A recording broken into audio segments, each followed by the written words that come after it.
SBM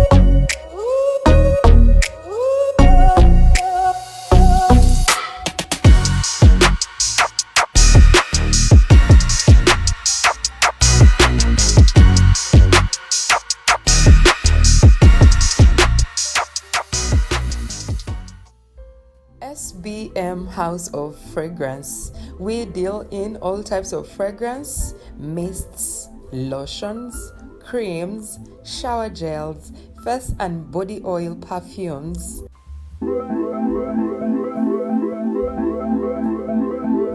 Contact us on 07043 00645 or 078 599 1435. We deliver to your place of convenience.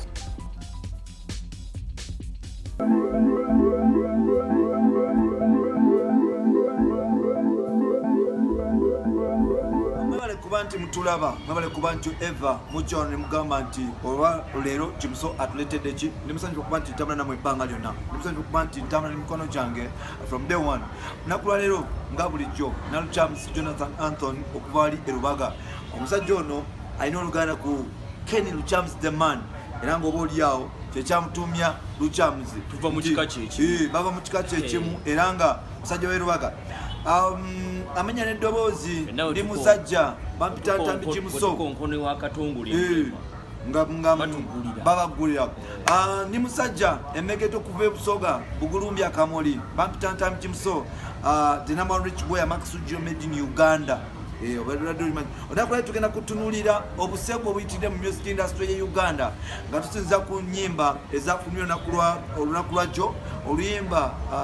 baluyita gireze wagireze oluyimba lwa Gravity baluyita batya Gravity Omutujju yatadde oluyimba olumanyikiddwa nga gireza oba bagita girege oba something like that. Tugenda kutunulira ku buseko buli mu entertainment industry ennyimba zino eziwemula lwaki abayimbi bazeetanidde nnyo kuba nti bazitunula n'olunaku lwa leero omukyala mukulu amanyikiddwa nga Rema Namakula oba oliawo agenze mu maaso n'okupraisinga omwami amanyikiddwa nga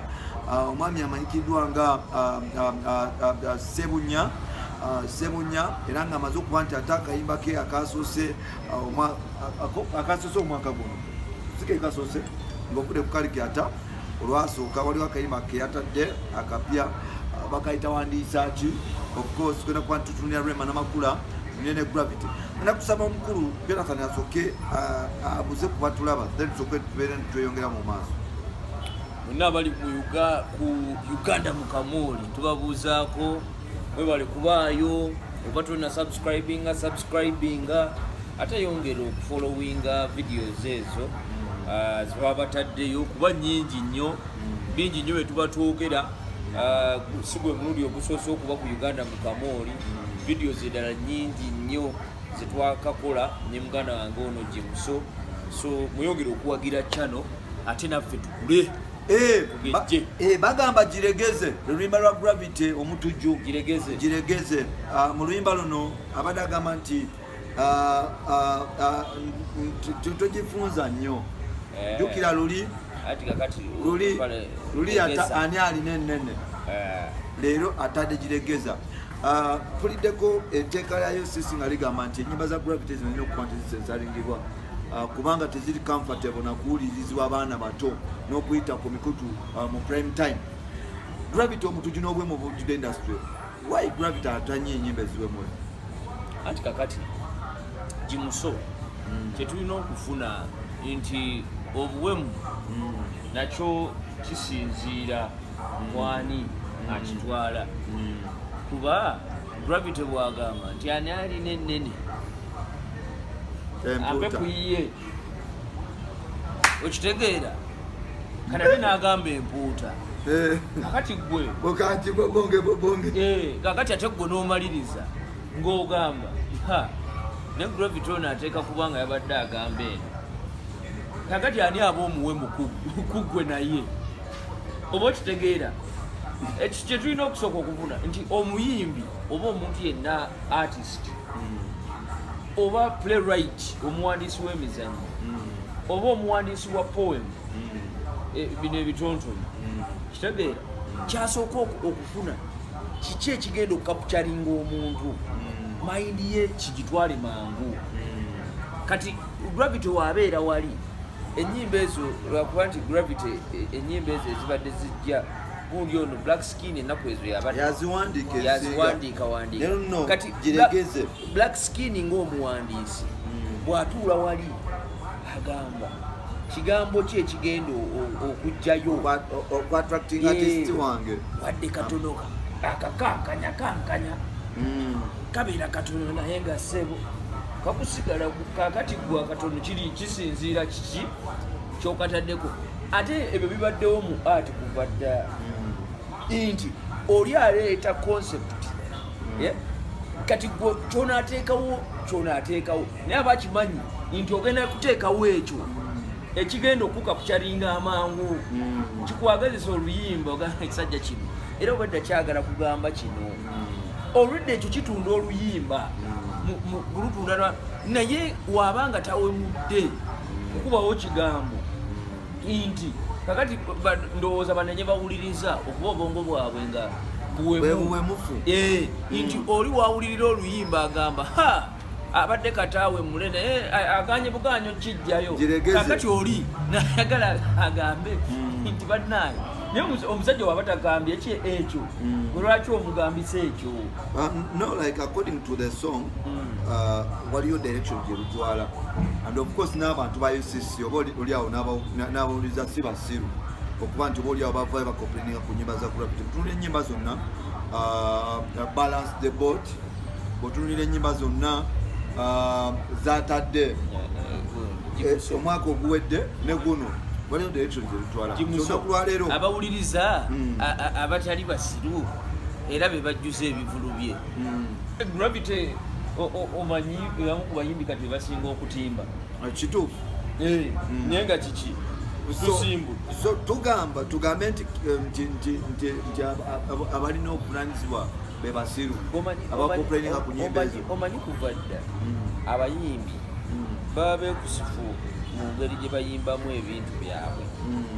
kati kisinziira gwe okugjayo meseji eyo eyeekwese mu kintu era lwaki baba beekusifu obutakuwawo bigambo gagwe owandisuubidde bakikubewo oli wagamba alina ennene enkuuta ennene kisobola okuba ekintu kyonna dole y'omwana wange yiina ekaaba okitegeera kakati gwe noga dole y'omwana tetutegeera paka letwakula naye ate bino bitegeerekeka kibwe buzibu nti bali abedda basobolanga okusabikako kati omwana agamba nti anti kakati kakati ennene kitegeeza ki bwogenda mu Luganda ennene kitegeeza ki ekintu ekinene kisobola okuba ekintu kyonna kakati ye waaba takugambye nti gundi ennene gwe lwaki ogamba ennene nti ampemudde bannaye agyogeddeko enki okitegeera so UCC omanyi UCC eyo nze omanyi waliwo kati ebintu ebigenda mu maaso byolaba nga abantu UCC obuvunanyizibwa bwayo egenda n'ebulemererwa neyagala okudda ku buntuntu obutono obutalina ate n'abayimbi nno nabo tubagendeko mpola gomanyi omuyimbi asobola okuletandikira emboozi ye nti oluyimba baluganye ogenda oduwulira lukubye ku redi eno luli ku TV eri ezo ennyimba za gravity senga zaali zesittazanga webagamba senga tezikyali ku TV senga tezikyali ku mativi era ennyimba ezesittaza walulabye era ogambira waliwo bafana lweyakola waliwo lwa cautions lweyakuba nebalugana ne ku TV yonna nga lulabikirawo kyelulaga n'oluyimba oli obukusifu bw'oluyimba waba bugwe alutadde wala sisiraba mu tabbu yonna abaana batukube engoma ffe tunyumirwe ani abaana naye akasajja ako akali mu ggwe ennene akasitula epuuta ako akasajja keka full stop ako akasikeka full stop oyo kajjawa akazina nenantume akasikeka full stop naye akasajja ako kati kaali kasitudde kyeyo gye bagamba gyawemulira empuuta gye yakwata bwati awo nga tuguddewo omanyi waliwo ekibuuzo ekibadde kitambula ku musajja mukulu amanyikiddwa nga Andrew Mwenda nga bagamba nti Andrew Mwenda yagezaako okuba nti akwata shiba ebibuuzo nga ebitambula shiba yavaayo n'abyegana so kati sofa olunaku lwaleero omusajja mukulu amanyikiddwa nga Andrew Mwenda waliwo n'ekibuuzo ekibadde kitambula n'abawa bwino nti era teyali Andrew Mwenda naye yali nanyini birthday teacher waabwe towaye teacher waabwe abawaawa bwino tontwala yeeyo so kati mbadde ngezaako okugamba nti bw'avaayo waliwo ekibuuzo ekiba kitambula nga bagamba mbu Andrew Mwenda musiyazi ekibuuzo kibadde kitambula mbu simanyi kuba bituufu oba nedda olunaku lubadde lwaleero ng'otadde ewazi Andrew Mwenda avuddeyo n'atulaga omukyala nakulwaleero atulaze girlfriend agambye nti girlfriend nalabye akafaananyi naye agambye nti girlfriend biki bwebiri mu kutambula so anyway obutamala nnyo budde ku Andrew Mwenda ningenda byayina ebirivu byonna bigize kati anti yayita old man of the clan musajja omukulu ow'ekika what does that mean kwegamba era nti mu kintu aba muntu aliko waggulu mu ndaba ye ey'ebintu oba n'ekitiibwa kati era nga wookiwulira gwe wammwe omuntu omukulu mu kika kyekitiibwa olina okibwa aba ayogera omuwuliriza so mu kifaananyi bwoti woba okipiking naye obutagenda nnyo wala kubadde ngendagenda nekyava lwaki kikozesebwa naye obutagenda nnyo mugundu Andrew Mwenda ng'omuntu omulala yenna alina private life ye kakati Andrew Mwenda abantu balekerawo okudda ku bantu oli waba kibuso omuntu wonna wayagalidde okufuna omuntu wamufuna ekizibu wano e Uganda nti abantu wakulaba awo nga tolinawo mukyala gw'olaga abalowooza nti kakati oteeka kubanga either watomerwa endiga oba oli ebisiike okitegeera kakati batandika okuteeka n'abazadde bennyini bateeka ku baana tulabanga ne bakutumira n'omuntu omwana oyo oba alina obuzibu oba kiki olumu abantu beewa tayimu zaabwe olumu ayinza n'okuba abadde n'abantu si nti buli muntu ajja kuleeta gwafunye ayinza okuba abadde mu relationships eziwera nezigaana nasalawo okusigala awo ng'akubakubako gwasanze okitegeera ola basajja abanyumira obulamu bwabwe ngajja n'akubakubako wasanze n'abojjerera bwatu naye nga sigamba nti musiyazi naye yefunirayo obudde bwe n'agenda abamu bagenda n'agula ye nga omukazi yakulema okitegeera tekitegeeza nti omuntu ali awo nga talina mukazi nti musiyazi naye lwakuba kati babateekako nnyo attachment eyo lwensonga baba tebakulaba na muntu mu culture yaffe omuntu wabanga okuze ku budde obwo baba kusuubira okuba n'omukazi naye si nti buli omu obulamu bwe bulina kuba mu layini eyo waliwo abalala asobola okubeera awo nga naye abojjirira naye nga talina mukazi wankalakalira nti ali wano naye osobola omusanga ng'abakazi balinako obubeezi babojjerera nga ne zimalaya zimumanyi naye nga era zisekanga ziseka noseka zibawulira nga mugamba nti alya bisiike naye ate era kisoboka okuba sirabangako nnyo Andrew Mwenda nga ali nnyo mu direction epromotinga omanyi waliwo ebintu webijira nolaba ng'omuntu ogenda gamba nti naye kati ono watuuse olaba akola bino ate abipromotinga bwati akola kino wabawolereza wakola ki alabika alimu ekintu kino naye Andrew Mwenda simulabangako nnyo crusade w'abasiyazi simulabangako nnyo mu bintu oba nti byorganization by'abasiyazi nti abirimu nnyo bwalaba kubamu so bw'aba afunye omukazi tusanyukirako naye nkiwa era tabayeredde waawo abadde nga abojjabojjako mpolampola otuukira sseba okufuna omuntu awo akubeeremu oyinza okuba obadde n'ebizibu byo awo nga tuvuddewo omwaka gutandise musicale era tulaba nti ebintu bitambula nga birina okuba nti bitambula olunaku lwaliro yaliko mulinkini wa Kenzo Rema Namakula atadde oluyimba olumanyikiddwa nga wandiisa ki oluyimba luno lwawandiikiddwa musajja mukulu amanyikiddwa nga Signature yaluwandiise neruproducingibwa ne Simpan Production audio yakagita Rema mu luyimba luno oba oliawo alina obubaka alina ne message yagezaako kuba nti relating eri abaagalana oba oli twagala okuteeka negundiye obulamu ng'omuntu message eno Rema agamba nti mu bulamu bwe talabangako omusajja eyali amwagadde ngo omwami gwalina kati era omwami ono abasinga bonna abajja mu bulamu bwe baali bozanye nga tebali serious nti omwami lunaku byakoma okuba nti abeera naye gyakomye okumwagala agamba nti ye okufa at least omuntu omulala afuuwa ekikati naye nga amuza tafudde naye kakati jimuso ng'okimanyi nti Mariam Ndagire yayimbanga ennyimba nezimu associatingwako nazi naye ng'omuwandiisi ye kyalabaawo oyinza n'okusanga ng'oluyimba oli yaluwandiika n'agamba naye kati oba ani anaalufiitingamu obulungi naye ono Rema namukubira omanyi Rema nga yeeyagala abawandiisi bamanyi okuba nga be bamunoonya ye nga tabaliiko ng'ali eyo yeepoyeddemu ne sebunyaawe ne bamunoonya ne bagana naye luno Rema ojja tuyimba story ya neera ndowooza wagiwulira kitegeera Rema engeri gyali nti muyimbi mulungi eddoboozi ly'amaanyi nnyo nnyo nnyo nnyo kati oli omuwandiisi abeerawo n'agamba naye luno lujja kukolera Rema ate nange lumpa akatale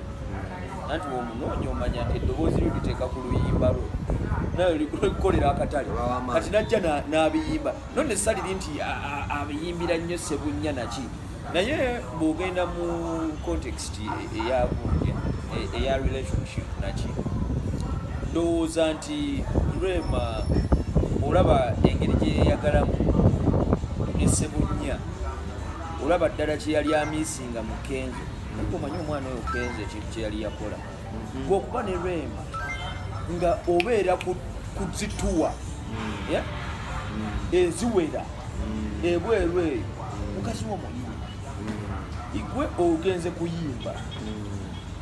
promotion ki eyinza osinga awo eri mukazi wo kuba bayirawe Rema yalina n'ennyimba zolowooza nti zisobola okutunda nnyo internationally senga afuna platform eyo Kenzo gye yatambulirangako naye gwe n'ogendako ne bano bapikerere abalala naye nga mukazi wo tomutwalangako ku kibbulu nti kiikino mututte eno ng'omanyi waliwo ebintu bye tulina okulaba Jay-Z oyo muyimbi Beyonce mukazi we muyimbi kyeyasinga okukolera mukazi we muwa promotion eyo kitegeera platform zonna ng'amuteekayo kakati Rema yali ayagala nnyo omukwano guno ogwekwembulisa okulagako nti nafuna tubakuberaavu baffe naye olaba yasikanga Kenzo naye ng'amusika tajja Kenzo bamusika tajja bamusika laavu bagimuwa naye bamusika Kenzo nga tajja so nolowooza nti Rema mu kufuna Sebunnya yafuna ideal partner amukkirizisa obulamu bwe yali ayagala kuba Sebunnya omulaba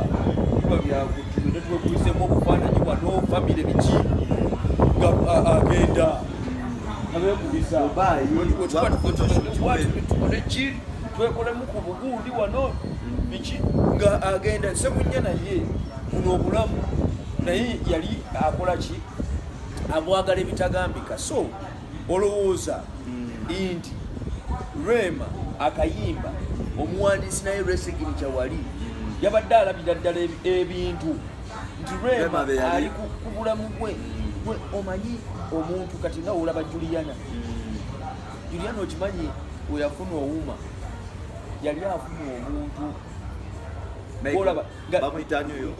gundi the dream Owuma yalikoko champion ebikonde ekisipi ndowooza kyali kya WBC mu middleweight naye we yafuna owuma Juliana ataddanga mu bulabi bwabwo buli kimu kyonna olaba Juliana ali happy afunye omuntu ndowooza ali mulamu Juliana bweyerabamu obulamu obwo naye kakati bano balina ndowooza olaba omuntu nga toli comfortable nnyo kwasosietinga naye mu bantu naki olaba ndowooza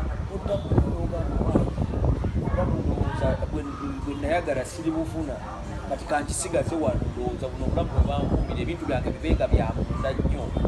kitegeera naye Rema yafuna omuntu we era Rema ze musanyukirako nilwakuba Rema ekinnuma ku ye bino byonna nga tubyogera oluyimba enkiwa era zezino ennyimba typical Rema songs ezennaku zino slow maloboozi okitegeera Rema oli owa Fire Tonight sitaaki ezo tezaletanga sente za mbaga sente z'embaga tusobola okuba n'ebivulo byali bitono naye anti Rema kati awo olumu abataagala kigambo kuwulira kigambo bebekulu naye bebekulu wakugamba nti nali Rema mulabamu omukazi asobola okusalako continent ku international level kuba ennyimba ezo bwoziraba Fire Tonight sitaaki naki zirimu ekintu abavubuka b'ennaku zino kye baagala ennyo mu kuyimba Rema talina kuba kyomulaba Kenzo nze kyemunenyako ennyo tusobola kufuna platform ng'olina ekitone nga Rema n'otamupromotinga nnyo bwotyo kati ono omwana akoneddaawo ali awo ayimba nnyimba atagetinga mbaga ekibuzo kyange gwekigamba olaba ddala nga music career ye erina okusukka period Rema gye yabeeramu ne Kenzo who benefited more Rema alina kyeyafunamu oba teyafunamu Kenzo yafunamu oba talina kyeyafunamu Rema teyafunamu okimanyi ati bwokumanya okubeera ne BET award winner n'afuna atya n'agenda ku BET oba n'agenda n'amuyimbirako ku bivulo ebyo bye yayimbanga